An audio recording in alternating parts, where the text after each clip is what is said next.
Dear students, last time पर हम लोगों ने बायोटेक्नोलॉजी पर बात की थी और ये जाना था कि बायोटेक्नोलॉजी है क्या। And I told you earlier, biotechnology is a technique of using live organism or enzymes from organisms to produce products and processes useful to humans। इस पर बात की थी तो मैंने कहा था मेकिंग कर्ड, ब्रेड और wine which are all micro mediated processes are also the form of biotechnology. फिर हमने इस पर बात की थी प्रिंसिपल ऑफ बायोटेक्नोलॉजी पर। इस पर हमने आपसे कहा था एक है जेनेटिक इंजीनियरिंग और दूसरा है मेंटेनेंस ऑफ स्टेराइल एम्बियंस। तो अब ये बायोटेक्नोलॉजी की बात कर रहे हैं तो ये पूरी की पूरी थ्योरी जो है रिकम्बिनेंट डीएनए पर आधारित है। तो रिकम्बिनेंट डीएनए बनाएंगे कैसे, उस पर बात करेंगे। सबसे पहले the first recombinant DNA was constructed by Stanley Cohen and Herbert Boyer in 1972. First of all, they cut the piece of DNA from a plasmid carrying antibiotic resistance gene in the bacterium Salmonella typhimurium and linked it to the plasmid E. coli. The plasmid DNA act as vector to transfer the piece of DNA attached to it. The cutting of DNA at a specific location became possible with the discovery of restriction enzymes. Restriction enzyme को हम molecular scissor भी कहते हैं। और restriction enzyme में दो प्रकार के हैं, एक restriction में endonucleases हैं, दूसरे exonucleases हैं। The recombinant DNA was introduced into E. coli where it could replicate using the new host DNA polymerase enzyme and make multiple copies called gene cloning। जब बहुत सारी कापीज़ बनती हैं इस डीएनए की तो इसी को हम लोग जो है जीन क्लोनिंग भी कहते हैं। अब हम बात करते हैं कि क्या क्या टूल्स हैं रिकम्बिनेंट बायोलॉजी के। Now we know from the foregoing discussion that genetic engineering or recombinant DNA technology can be accomplished only if we have the key tools। और की टूल्स पर जब बात कर रहे हैं तो इसमें रेस्ट्रिक्शन एंजाइम्स हैं, polymerase enzyme, ligases, vectors and host organisms या होस्ट सेल्स हैं। तो हम लोग पीछे बात कर चुके थे कि रेस्ट्रिक्शन एंजाइम क्या होते हैं। तो restriction enzyme belong to larger class of enzyme called nucleases. Restriction enzyme are present in many bacteria where they function as the part of their defence mechanism called restriction modification system. This system comprises of two types of enzyme restriction enzyme। Number one, the restrict the propagation or multiplication of foreign DNA, that is bacteriophage DNA, by cutting it from specific sequences। The enzyme are also called restriction endonucleases। और फिर है modification enzymes. एक तो restriction enzyme था, दूसरा modification enzyme है। It add methyl group to one और two bases usually within the sequence recognized by the restriction enzyme within the own DNA। The DNA having modified sequences cannot be recognized and cut by restriction enzyme। In year 1963, two such enzyme, restriction endonucleases and modification enzyme, were isolated from E. coli। The first restriction endonucleases Hind, second was isolated from the bacterium Haemophilus influenza, which always cut DNA molecule by recognizing a specific sequence of 6 base pairs called recognition sequences for Hind second. Presently, more than 900 restriction enzymes have been isolated from over 230 strains of bacteria, each of which recognize different recognition sequences. अब ये restriction enzyme का जो नाम है, इसकी naming कैसे करते हैं, इसको समझने की कोशिश करते हैं। जैसे मैंने आपको हिंद सेकंड लिया, या ई को RI करके लेंगे हम, तो first letter of the name come from the genus, the second 2 letters come from the species of the bacteria from which it was isolated. तो जैसे आप यहाँ देख रहे हैं, नीचे की ओर आप बढ़ेंगे तो यहाँ ई को RI comes from Escherichia coli RY 13। तो एंजाइम ई को RI comes from Escherichia coli RY 13। तो ई को RI में जो फर्स्ट लेटर है E, that is stand for Escherichia, और CO का मतलब है coli, R for the strain of the bacterium, that is RY 13। तो RY 13 यहाँ जो रोमन नंबर है, following the name indicate the order in which the enzyme was isolated from the strain of bacteria. तो इस प्रकार से हम इसमें ये सीख पाते हैं, जान पाते हैं, समझ पाते हैं कि ये 13 का नंबर क्या है। पहला लेटर मैंने आपसे जीनस कहा, दूसरा लेटर जो है उसकी स्पीसीज है, R जो है उसका स्ट्रेन है। तो 2 प्रकार के बात समझ में आपको आ गई होगी, एक एक्सोन्यूक्लियस है और एक एंडोन्यूक्लियस है। तो जो एक्सोन्यूक्लियस है, तो these nucleus cleave base pairs of DNA eight there terminal and. तो टर्मिनल एंड्स पर जो है इसको क्लीव करते हैं, खोलते हैं। और exonuclease act on single strand of DNA और gaps in double stranded DNA। They do not cut RNAs। Exonuclease RNAs को नहीं काटते हैं। जबकि इसमें जब हम बात करेंगे एंडोन्यूक्लियस में, they cleave DNA at specific position within the DNA, that means at any point एस्केप the terminal end. Terminal end के अलावा किसी भी भाग में ये DNA को कट कर सकते हैं, काट सकते हैं। दे क्लीव वन स्ट्रैंड और both strand of double stranded DNA, they make cut RNAs। और ये RNA को भी कट कर सकते हैं। अब हम देखते हैं कि किस प्रकार से ये जो आपका कटिंग होती है वो कैसे होती है।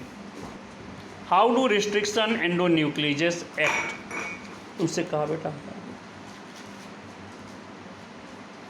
तो each restriction endonuclease recognise a specific palindromic nucleotide sequence in the DNA. The palindrome in DNA is a sequence of base pair that reads same on the 2 strand when orientation of reading is kept the same. For example, the following sequences reads the same on the 2 strand 5' to 3' direction or 3' to 5' direction. तो यहाँ पर आप देख रहे हैं vector DNA और foreign DNA 2 दिख रहे हैं आपको। तो 5' to 3' एंड जो है वो GAATTC है, और नीचे जो है 3' to 5' में CTTAAG ये सीक्वेंस दिया हुआ है। और दूसरा जो है जो फॉरेन DNA दिया है, E. coli R first cuts the DNA between bases G and A only when the sequence GAATTC is present in the DNA. और यहाँ जो देख रहे हैं वेक्टर DNA में, the enzyme cuts both DNA strand at the same site. तो restriction enzyme cut the strand of DNA a little away from the center of the palindrome sites, but between the same two bases on the opposite strand. This leaves single-stranded portion at the end called sticky end. Sticky ends मैंने इसलिए कहा है कि ये दोनों चिपकने वाले ends होते हैं, because they form hydrogen bonds with their complementary cut counterparts. Thus, the two segments of DNA having complementary sticky ends formed when cut by the same restriction enzyme. तो ये sticky end जो हैं can be joined by the enzyme DNA ligase. Restriction endonuclease are used to genetic engineering to form recombinant DNA, which is composed of DNA from different sources or genomes, etc. तो इस प्रकार से ये आपने इसमें देखा कि ये जो कट होने के बाद दोनों स्टिकी एंड्स हैं ये आपस में जुड़ जाते हैं और फिर ये रिकम्बिनेंट डीएनए बन जाता है। और जब ये रिकम्बिनेंट डीएनए बन गया और इस रिकम्बिनेंट डीएनए की फर्दर जो है रेप्लिकेशन होता है और सेम टाइप के जो हैं डीएनए कॉपीज़ बनने लगती हैं, जिसको हम क्लोनिंग कहते हैं। तो ये आप नीचे देख पा रहे हैं कि किस प्रकार से ये अलग हो रहे हैं। तो आप यहाँ देख रहे हैं एक फॉरेन डीएनए है, ठीक है, और एक वेक्टर डीएनए है जो कि प्लाज्मिड है। तो same restriction enzyme cutting both foreign DNA and the vector DNA in specific point. तो स्पेसिफिक पॉइंट पर दोनों कट हो गए। अब कट होने के बाद जो है जो फॉरेन डीएनए है वो वेक्टर डीएनए के उसी सीक्वेंस पर जा कर के मिलेगा। तो ligases join foreign DNA to plasmid और इसके बाद जो ट्रांसफॉर्मेशन होगा ई कोलाई के अंदर, वहाँ पर सेल डिवाइड होगी और जब सेल डिवाइड होगी तो दो डिफरेंट कॉपीज़ बनेंगी। इनमें फिर से एक बार रेप्लिकेशन होगा और रेप्लिकेशन से फिर बाकी डीएनए बनेंगे। तो 1 से 2, 2 से 4, 4 से 8, 8 से 16, 16 से 32, 32 से 64, इस प्रकार से बहुत सारे डीएनए बनते रहेंगे और ये कॉपीज़ हमें मिलती रहेंगी जिनका हम फर्दर इस्तेमाल करेंगे। तो you may have realized that normally unless one cuts the vector and source DNA with the same restriction enzyme, the recombinant vector molecule cannot be created. फिर इसके बाद हम बात करते हैं separation and isolation of DNA fragment, कि ये हम सेपरेट कैसे करते हैं डीएनए फ्रैगमेंट को। तो सबसे पहले the DNA fragment form by the action of restriction endonuclease can be separated by gel electrophoresis. तो DNA fragment are negatively charge molecule which can be separated under an electric field through a medium or matrix, जो आप figure देख रहे हैं यहाँ पर। The most commonly used matrix is agarose, which is natural polymer excreted from seaweeds. The DNA fragment separate, that means resolve according to their size through sieving effect provided by the agarose gel and the smaller fragment move further. जो छोटे fragment होते हैं वो दूर जाने लगते हैं। The separated fragment can be visualized after staining with ethidium bromide followed by exposure of ultraviolet radiation. DNA fragment appear an orange color band. जो DNA फ्रेगमेंट है वो ऑरेंज कलर बैंड के रूप में दिखेंगे. The separated bands of DNA are cut out from the agarose gel and excreted from the gel piece. This process is called elution.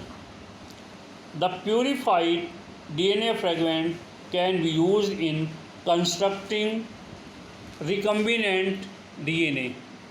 तो इस प्रकार से इसका जो है उपयोग रिकम्बिनेंट DNA बनाने में हम कर लेंगे. फिर इसके बाद हमारे पास क्लोनिंग वेक्टर्स की बात हम करते हैं. तो plasmid and bacteriophage are commonly used as vectors because they can be replicate independently within the bacterial cell. तो बैक्टीरियोफेज और प्लाज्मिड जो हैं ऐसे वेक्टर्स हैं जो इंडिपेंडेंटली रेप्लिकेट करते हैं बैक्टीरियल सेल के अंदर. If an alien piece of DNA is linked with bacteriophage और plasmid DNA, we can multiply its number equal to the copy number of the plasmid or bacteriophage. Presently, vectors are genetically engineered in such a way that they help in easy linking of foreign DNA and selection of recombinant from non-recombinant. The following features are required to facilitate cloning into a vector. तो इसमें origin of replication, selectable marker और cloning site या recognition sites की ज़रूरत पड़ती है. तो अब इसको थोड़ा सा समझेंगे कि ये कैसे हो रहा है. तो जैसी पहली हेडिंग आप देख रहे हैं, ओरिजिन ऑफ रेप्लिकेशन, ORI लिखा है. ओरी, O का मतलब होता है ओरिजिन और RI का मतलब यहाँ पर रेप्लिकेशन से है. तो this is the sequence from where replication start and any piece of DNA when linked to this sequence can be made to replicate within the host cell. This sequence is also responsible for controlling the copy number of the linked DNA. तो जहाँ से यह replication शुरू होता है उस point को जो है हम ओरी कहते हैं, ORI कहते हैं. तो इसके लिए एक सेलेक्टेबल मार्कर भी चाहिए. A selectable marker is a sequence in DNA जो कि जीन है, which help in selecting transformant cell. Transformant cell जो है that will contain recombinant DNA and eliminating the non-transformants. Normally, the gene encoding resistance to antibiotics such as ampicillin, chloramphenicol, tetracycline, kanamycin, etc. as a selectable marker. Normal E. coli cells do not carry resistance against any of these antibiotics. तो यहाँ पर आप देख रहे हैं E. coli cloning vector PBR322 showing restriction site. Hind third E. coli R1 BAMH1 salmonella के लिए SAL PU second PST first CLA first. Origin of replication and antibiotic resistance gene ampicillin R लिखा होगा और tetracycline TETR लिखा हुआ है. तो rop codes for proteins involve in the replication of the plasmid. अब जब इसकी क्लोनिंग साइट की बात करें तो the vector should have very few, preferably single recognition sites to ligate alien or foreign piece of DNA. Presence of more than one recognition sites within the vector will generate several fragments which will complicate the gene cloning. The ligation of alien DNA is carried out at a restriction site present in one of the two antibiotic resistance genes. For example, if a foreign DNA is ligated at BMH first site of tetracycline resistance gene in the vector PB322, the recombinant plasmid will lose tetracycline resistance. The recombinant can be selected out from non-recombinant ones by planting or growing the transformants on ampicillin containing medium. This transformant growing on ampicillin containing medium are then transferred on a medium containing tetracycline. The recombinants will grow in ampicillin containing medium but not on that containing tetracycline, while recombinants will grow on the medium containing both the antibiotics. तो प्यारे बच्चों, इतना आप पढ़ लेंगे, समझ लेंगे और नेक्स्ट टर्न पर जो है हम लोग इस पर थोड़ी सी और डिस्कशन करेंगे. That's all.